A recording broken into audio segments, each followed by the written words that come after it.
বন্ধুরা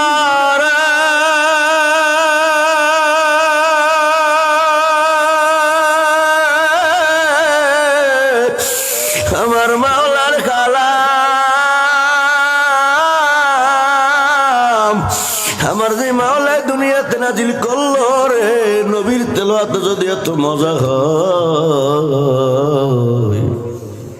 আপনাদের মসজিদের ইমাম সাহেবের কণ্ঠে একটা ভিন্ন মজা, পটুয়াখালী বড় মসজিদের আমাদের সাইদ সাহেব হুজুর দামাত বারাকাতুহুল আলিয়ার কণ্ঠে একটা ভিন্ন রকম মজা, বাইতুল মুকাররমের মসজিদের কণ্ঠের তেলাওয়াতে ভিন্ন রকম মজা।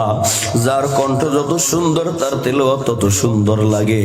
মক্কা মদিনে যাওয়ার তৌফিক হয় নাই, কিন্তু আমাদের এই সাইদ সাহেব হুজুর দামাত বারাকাতুহুল আলিয়ার জবানি শুনছি। কয় বেটা সুদাইছি যখন তেলাওয়াতে টান মারে এত মধুর লাগে, মনে হয় যেন আমার মাওলার কোরআনে খুনি নাজিল হইতেছে। যারা কারি বাসাদের তেলাওয়াত শুনছো, ঘরে মানুষগুলো একেবারে চাতক পাখি না তাকাইয়ে থাকে, আল্লাহু আকবার ধ্বনি দেয়, কি যে একটা অবস্থা হয়ে যায়। দুনিয়ায় বান্দাদের কণ্ঠে যদি এত মজা হয়, যেই কালামুল্লাহ আমার মাওলার নিজের কুদরতি জবানের তেলাওয়াত, যেই কথা আমার মাওলার কুদরতি জবানের কথা, আমার মাওলা ওই জান্নাতের মধ্যে যখন টান দিবে আর রহমান,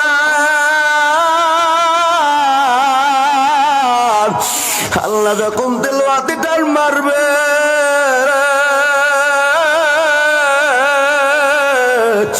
জান্নাতীরা তাকিয়ে দেখবো ওই তো আমার সেই মাওলারে দেখা যায়। আল্লাহ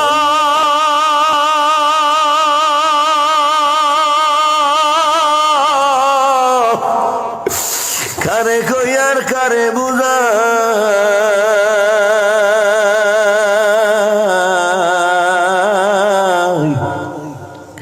এর যে ব্যথা কি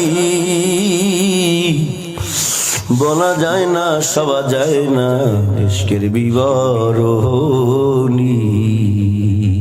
বন্ধুরা কোন কালাম থেকে দূরে রইছো শোনো, আমার মাওলা যখন তেলাওয়াতের মধ্যে টান মারবে, যারা তাহাজ্জুদের নামাজ পড়ে তাহাজ্জুদ গুজারাতে দেখবে, আরে ওই তো আমার মাওলার চেহারাটা দেখা যায়। পূর্ণিমার চন্দ্র দেখতে যেমন কোন ধাক্কা ধাক্কি ভিড়ে ভিড়ে কিচ্ছু লাগে না, আরে ওই তো আমার মাওলার কুদরতি চেহারা। যেই মাওলারে আমি গভীর রাত্রে উঠিয়ে তাহাজ্জুদের নামাজে সেজদা দিয়ে কাঁদছি আর বলছি, মাওলা দেখা দাও।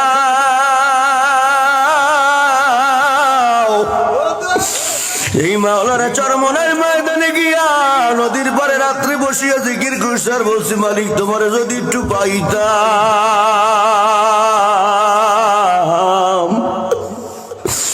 জুমার মসজিদে কত জুমার নামাজ আদায় করিয়া ফজরে জোহরে আসরে মাগরিবে এসে আমার মাওলার কুদরতি কদমে সিজদা দিয়া কতবার আমার মাওলারে বলছি, মালিক তোমারে শুধু সিজদায় দিয়ে গেলাম, দেখতে পারলাম না, দেখার তৌফিক দিয়ে দিয়া।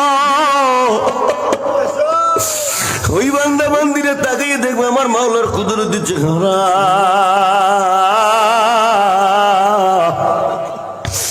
বান্দা বান্দিরা মাওলার তেলাওয়াত শুনবে আর হেলবে আর দুলবে, হেলবে আর দুলবে, হেলবে আর দুলবে। মাওলার তেলাওয়াত শেষ হয়ে যাবে, দীর্ঘ বছর বেহুশ হয়ে থাকার পরে যখন হুঁশ ফিরবে বলবে, আর আমরা শোনার আগ্রহ নাই। ওই মাহফিলের আল্লাহ পাক নিজের সমাপ্তি ঘোষণা করে দেবে। আমার ভাইরা, আমার বন্ধুরা, বাবাজিরা, আপনাদের কাছে আমি জানতে চাই, ওই জান্নাতের মধ্যে আমরা মাওলার কুদরতি কণ্ঠে তেলাওয়াত শুনতে চাই কি চাই না? জোরে বলো। যারা জান্নাতের মধ্যে আমার নবীর তেলাওয়াত শুনতে চাও, আমার মাওলার কুদরতি কণ্ঠের তেলাওয়াত শুনতে চাও, দুনিয়ার জমিনে মাওলার কালামের সাথে সম্পর্ক রাখা লাগবে। আমার মাওলার, আমার নবীর আদর্শের উপরে নিজেকে পরিচালিত করতে হবে। এই জন্য কোরআনের সাথে আমাদের সম্পর্ক রাখা লাগবে কি লাগবে না? জোরে বলেন। কোরআনুল কারীমের সাথে সম্পর্ক রাখা বিভিন্ন ভাবেই রাখা যায়। আল্লাহর গোলাম,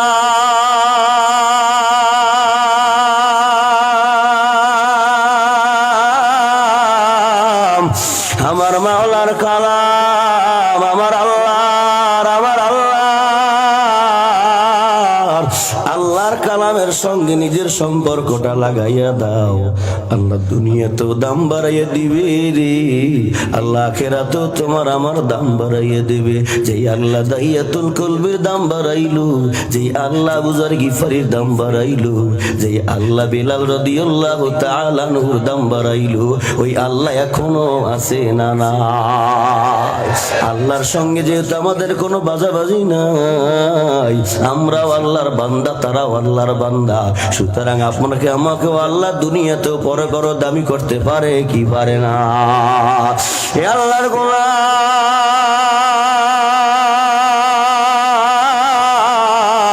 দুনিয়ার জমিনে বন্ধুরা আল্লাহর কালামের সাথে সম্পর্ক লাগাও। আল্লাহর কালামের সাথে যদি সম্পর্ক লাগাইতেই পারো, ওরে বান্দা, তারপর যদি দুনিয়া থেকে তুমি বিদায় হইয়া যাও, কবরে যাইতে দেরি হইবে। যখন কবরের মাথার কাছ থেকে তোমার কবরে আযাব দেওয়া শুরু করবে কবরের মাটি, কোরআন মাথার কাছে এসে দাঁড়াইয়া যাইবে আর বলে, না না, মাথার কাছ থেকে তুমি আযাব দিতে পারবা না কবরের মাটি গো, কারণ এই বান্দা দুনিয়ার জমিনে আমি কোরআনকে মহব্বত করেছে, আমি কোরআনের আলোকে জীবনটা রাঙাইছে, আমি কোরআনের আলোকে ব্যক্তি জীবন, পারিবারিক জীবন, সামাজিক জীবন, রাষ্ট্রীয় জীবন চালাইছে, সুতরাং মাথার কাছ থেকে তুমি আযাব দিতে পারবা না। ওই বিপদের সময় তোমার আমার বন্ধু হইয়া যাইবে আল কোরআন। ও আল্লাহর গোলাম, হুজুর কাছাকাছি চলে আসছে, আপনার আমার মাঝে বয়ান পেশ করবে, আজকে আমরা মন খুলে বয়ান শুনবো গো।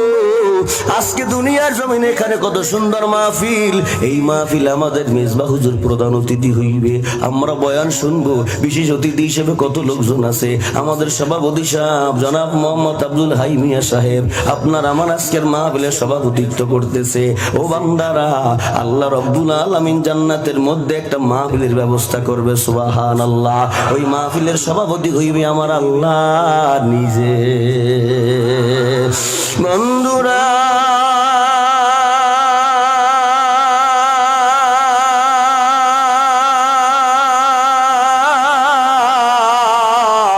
ওই মাহফিলটা কেমন হইবে জানো গো?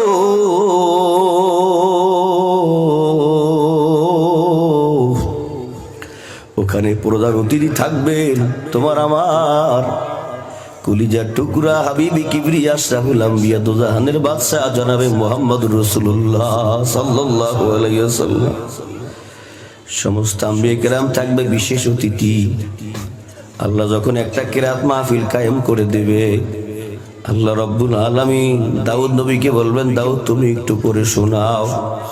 দাউদ নবী যখন টান দিবে, মানুষগুলা হেলবে আর দুলবে, হেলবে আর দুলবে, তেলাওয়াত শেষ হয়ে যাইবে, মানুষগুলা অনেক বছর পর্যন্ত বেহুশ হয়ে থাকবে। এরপরে আল্লাহ রব্বুল আলামিন বলবেন, ও বন্ধু আমার প্রধান অতিথি আপনি চলে আসেন, আপনি আজকে এখানে কোরআন তেলাওয়াত করবেন। আপনার জবানের কোরআন তেলাওয়াত এত মধুর লাগে, দুনিয়ার জমিনে আমি আল্লাহ কোরআন আপনার উপর নাজিল করেছি, আপনার মতো সুন্দর করে কেউ কোরআন তেলাওয়াত করতে পারে নাই। আবু জাহেল, আবু লাহাব, উতবা, সাইবা, বেঈমানের দল রাত্রে যাই আমার নবীর কোরআন শুনতো। আবু জাহেল বলল, না, আমরা কেউ আর মুহাম্মাদের এই কোরআন শুনতে আসবো না। আবু জাহেল সিদ্ধান্ত দিয়ে দিয়েছে, যে যে তার ঘরে চলে গেছে। আবু লাহাব চিন্তা করে, আবু জাহেল তো আসবেন, আমি একটু যাই কোরআন শুনে আসি, কারণ ভালোই তো লাগে। আরে উতবা, সাইবা সবাই চিন্তা করে, আমি যাই কোরআন শুনে আসি, ওরা তো আর কেউ আসবে না। আবু জাহেল চিন্তা করে, আমি লিডার, আমি সিদ্ধান্ত দিয়েছি, ওরা তো কেউ আসবে না, আমি যাই, আমি একটু মুহাম্মাদের কোরআন শুনে আসি। আল্লাহ নবী যখন কোরআনের তেলাওয়াতে টান দিছে, তেলাওয়াত বন্ধ হয়ে গেছে, পরিষ্কার হয়ে যাইতেছিল। আবু জাহেল তাকাই দেখে, উতবা আইছে, সাহেবা আইছে, আবু লাহাব আছে, আর সবাই তো আইছে, কি ব্যাপার? ও নেতা, আপনি সিদ্ধান্ত দিলেন এই কোরআন আপনি শুনতে আসবেন না, কিন্তু কেন আসছেন? আবু জাহেল বলে, ও আমার বন্ধুরা, ভাতিজার বিরুদ্ধে বলি আর যাই করি না কেন, শোন, এটা যে মানুষের রচিত কোনো কালাম না, আমিও বুঝি, কিন্তু এত ভুলে থাকতে চাই। ভাতিজা মুহাম্মদ যখন তেলাওয়াতের মধ্যে টান মারে রে, ঘরের মধ্যে আমি থাকতে পারি না। আল্লাহ, কে যেন আমারে বলে যা,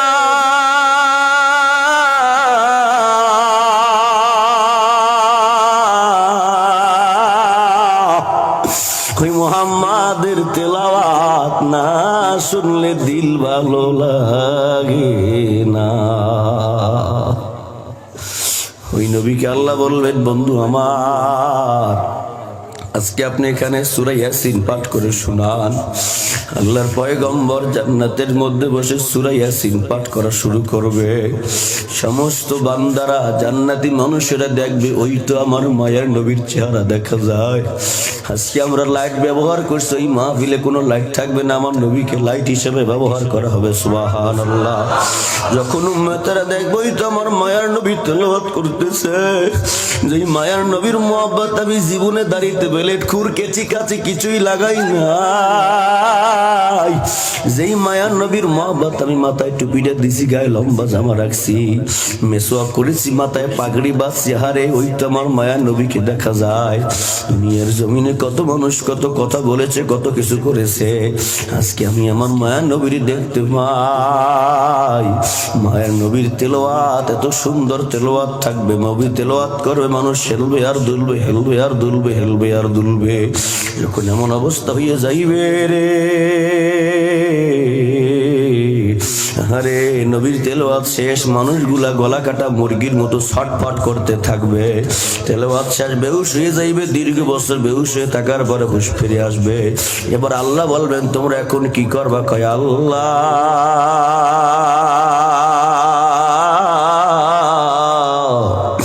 আমরা এবার সভাপতির তেলাওয়াত শুনবো।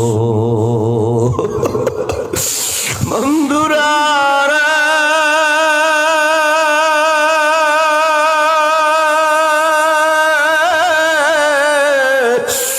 আমার মাওলার কালাম, আমার যে মাওলায় দুনিয়াতে নাজিল করলো রে, নবীর তেলাওয়াত যদি এত মজা হয়, আপনাদের মসজিদের ইমাম সাহেবের কণ্ঠে একটা ভিন্ন মজা, পটুয়াখালী বড় মসজিদের আমাদের সাইদ সাহেব হুজুর দামাত বারাকাতুহুল আলিয়ার কণ্ঠে একটা ভিন্ন রকম মজা, বাইতুল মুকাররমের মসজিদের কণ্ঠের তেলাওয়াতে ভিন্ন রকম মজা। যার কণ্ঠ যত সুন্দর তার তেলাওয়াত তত সুন্দর লাগে।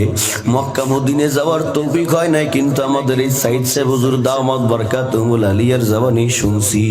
কয় বেড়া সুদাইছি যখন তেলাওয়াতে টান মারে, এত মধুর লাগে, মনে হয় যেন আমার মাওলার কোরআন এখনই নাজিল হইতেছে। যারা কারি বাসাদের তেলাওয়াত শুনছো, ঘরে মানুষগুলো একেবারে চাতক পাখি না তাকাইয়া থাকে, আল্লাহু আকবার ধ্বনি দেয়, কি যে একটা অবস্থা হয়ে যায়। দুনিয়ায় বান্দাদের কণ্ঠে যদি এত মজা হয়, যেই কালামুল্লাহ আমার মাওলার নিজের কুদরতি জবানের তেলাওয়াত, যেই কথা আমার মাওলার কুদরতি জবানের কথা, আমার মাওলা ওই জান্নাতের মধ্যে যখন টান দিবে আর রহমান,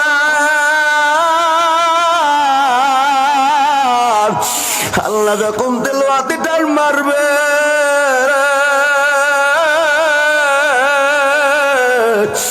জান্নাতীরা তাকিয়ে দেখবো ওই তো আমার সেই মাওলারে দেখা যায়।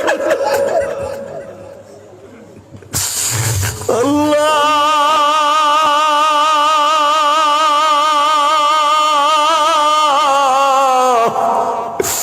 কারে কই আর কারে বুঝাই,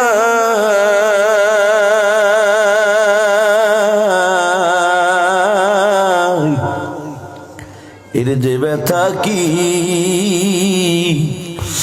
বলা যায় না, সবা যায় না, ইশকের বিবরণী। বন্ধুরা কোন কালাম থেকে দূরে রইছ শোনো, আমার মাওলা যখন তেলাওয়াতের মধ্যে টান মারবে, যারা তাহাজ্জুদের নামাজ পড়ে, তাহাজ্জুদ গুজারাতে দেখবে, আরে ওই তো আমার মাওলার চেহারাটা দেখা যায়। পূর্ণিমার চন্দ্র দেখতে যেমন কোনো ধাক্কা ধাক্কি ভিড়ে ভিড়ে কিচ্ছু লাগে না, আরে ওই তো আমার মাওলার কুদরতি চেহারা। যেই মাওলারে আমি গভীর রাত্রে উঠিয়ে তাহাজ্জুদের নামাজে সেজদা দিয়ে কাঁদছি আর বলছি, মাওলা দেখা দাও। এই মাওলারে চরমনের ময়দানে গিয়া নদীর পারে রাত্রে বসিয়া জিকির করছি আর বলছি, মালিক তোমারে যদি একটু পাইতাম।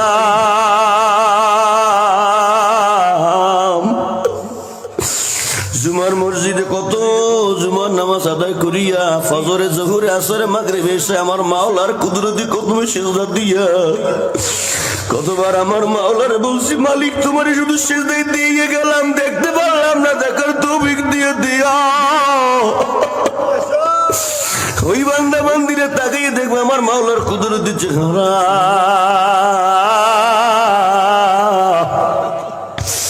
বান্দা বান্দিরা মাওলার তেলাওয়াত শুনবে আর হেলবে আর দুলবে, হেলবে আর দুলবে, হেলবে আর দুলবে। মাওলার তেলাওয়াত শেষ হয়ে যাবে, দীর্ঘ বছর বেহুশ হয়ে থাকার পরে যখন হুঁশ ফিরবে বলবে আর আমরা শোনার আগ্রহ নাই। ওই মাহফিলের আল্লাহ পাক নিজের সমাপ্তি ঘোষণা করে দেবে। আমার ভাইরা, আমার বন্ধুরা, বাবাজিরা, আপনাদের কাছে আমি জানতে চাই, ওই জান্নাতের মধ্যে আমরা মাওলার কুদরতি কণ্ঠে তেলাওয়াত শুনতে চাই কি চাই না? জোরে বলো। যারা জান্নাতের মধ্যে আমার নবীর তেলাওয়াত শুনতে চাও, আমার মাওলার কুদরতি কণ্ঠের তেলাওয়াত শুনতে চাও, দুনিয়ার জমিনে মাওলার কালামের সাথে সম্পর্ক রাখা লাগবে। আমার মাওলার, আমার নবীর আদর্শের উপরে নিজেকে পরিচালিত করতে হবে। এই জন্য কোরআনের সাথে আমাদের সম্পর্ক রাখা লাগবে কি লাগবে না? জোরে বলেন। কোরআনুল কারীমের সাথে সম্পর্ক রাখা বিভিন্ন ভাবেই রাখা যায়। নবীজি বলেন, খায়রুকুম মান তাআল্লামাল কুরআনা ওয়া আল্লামা। যারা দুনিয়ার জমিনে কোরআন শিখে এবং শিক্ষা দেয় তারা হইল সর্বোত্তম ব্যক্তি, মানুষ। সুতরাং আমার ভাইরা, আমার বন্ধুরা, আপনারা এখানে যত মানুষ আসছেন, আজকে যদি আবহাওয়াটা ভালো থাকতো, আমার মন বলে আরো এখানে ডাবল মানুষ হইতো। কি বলেন, ঠিক না ঠিক? সুতরাং কর্তৃপক্ষ আপনাদের কাছে একটু হাত বাড়াইছে, চাপাচাপি না, জোরাজোরি না। যদি দিল ভালো লাগে, অনেকের মা নাই, অনেকের বাবা নাই, অনেকের মা বাবা কবরে চলিয়ে গেছে। এই তো না বললেই নয়, হাজী সাহেব দুনিয়া থেকে বিদায় হয়ে গেছে, সনের চৌকিদার দুনিয়া থেকে বিদায় হয়ে গেছে। সনের চৌকিদারের চেহারাটা আমার এখনো চোখের সামনে বসে। আরে বল, আমাদের জন্য কি না করতো বান্দা। ওরে আল্লাহর বান্দারা, এইভাবে আপনার আমার অনেকের মা চলে গেছে, বাবা চলে গেছে। মায়ের কবর থেকে ডাইকে ডাইকে আপনার আমারে বলে, বাবা ওই যে মাহফিলে গেছো, শোন, আমি মায়ের চেহারাটা কি তোর মনে আছে নাকি? আমি মায়ের কবরে রাখিয়ে গেছো, 5 কাজ পাতলা কাপড়ে ব্যাকেট বানাইয়া মাথার মুষ্টিটা খুললে তুই যখন লাফ মারিয়ে উঠিয়ে গেছো, বাঁশ দিয়েছো, গলা পাতা দিয়েছো, পাড়াইয়া পাড়াইয়া মাটি দিছো। শোন, আমার একটা অন্যায়ের কারণে ওই যে আমার কবরের মধ্যে জাহান্নামের আগুন দাউ দাউ করে জ্বলা শুরু হয়ে গেছে। কত আয়লার পানি গেল, কত সিঁদুরের পানি গেল, তবু আমি মায়ের কবরের আগুন নেবে নাই। আল্লাহর কাছে দোয়া কর, দান কর, সদকা কর, মাওলা যেন কবরের আগুন নিভিয়ে দেয়।